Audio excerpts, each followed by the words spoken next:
milkaa'ina keessatti maatiin keessan, hiriyoonni keessan, barsiisonni keessan utubaa isiniif ta'uun gahee isaanii bahaniiru. Isaanis galata guddaa kennuun barbaachisaadha. Xumura irratti eebbi har'aa jalqaba boqonnaa haaraati. Hojii keessan keessatti saayinsii fi ogummaa keessan qulqullummaan akka raawwattan dhaamsa koo dabarsa. Baga gammaddan guddinaa fi milkaa'ina itti fufiinsa qabu isinii hawwa. የተከበራችሁ የዚህ ፕሮግራም ታዳሚዎች፣ የተማሪ ወላጆች እና የተወደዳችሁ መምህራን፣ ከሁሉም በላይ የዛሬው ቀን ምክንያት የሆናችሁ የማህበረሰባችን የነገ ተስፋ እና ብርሃን የሆናችሁ የዘንድሮ የግራንድ ቫሊ ኮሌጅ ተመራቂዎች እንኳን ለዚህ የምረቃ በዓል አደረሳችሁ። እንኳን ደስ አላችሁ ለማለት ተገዳይሲ ቀልቢ ኬሳ ቀብረን ከኔጋ ጅርተኑታ ማልጀተን ያዱላታ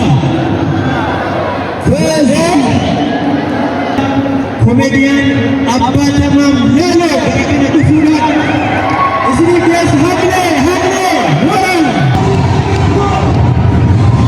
በዚህ በመቀጠል በሶሻል ሚዲያ ላይ ስንመለከታቸው የነበሩ አባ ተማም አሁን በአካል ተገናኝተናል። ፈደሰላችሁ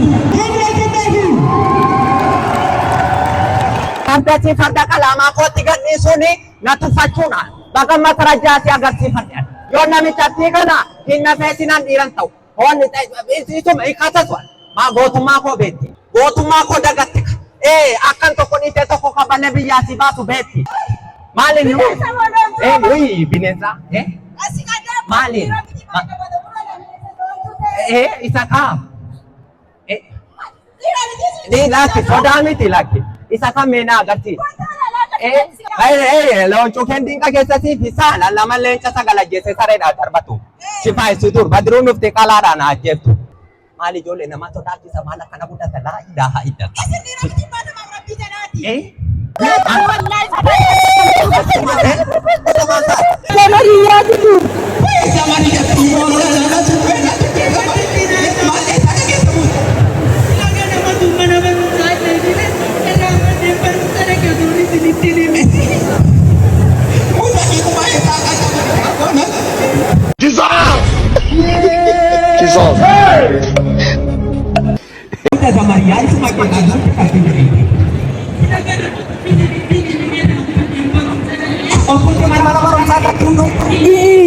achitti miti ortuun barumsa naqinis nitti irraanfadhe manaamii daanduut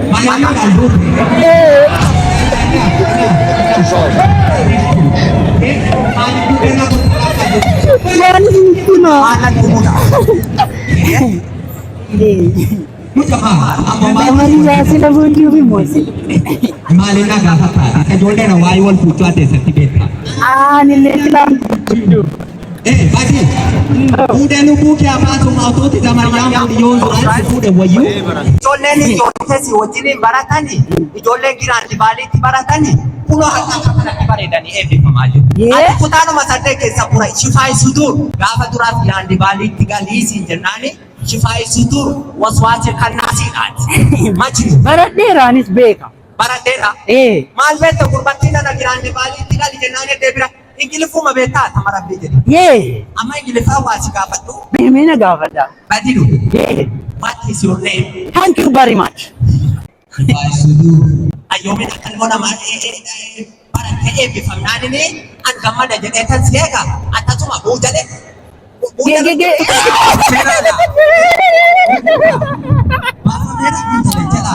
Kolleejjiin Giraand Vaalii barattoota isaa muummee garaa garaatiin barsiisaa ture guyyaa irraa bakka keessummoonni gurguddaan argamanii fi akkasumas maatiin barattootaa argamanitti barattoota 600 ol eebbisiise. Kolleejjiin Giraand Vaalii yeroo dhiyoo as godina Jimmaa keessatti kan hundaa'e yoo ta'u hawaasa godina Jimmaa biratti ammoo filatamaa ta'eera. Dhaabbanni kolleejjii Giraand Vaalii hundeesse kolleejjiidhaan alatti hospitaala Giraand Vaalii, mana qorichaa Giraand Vaalii, elementarii Giraand Vaalii fi mana uffata Giraand Vaalii fi kanneen kana fakkaatan hundeessuun hawaasicha tajaajilaa jira.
Panas sama jerokannya.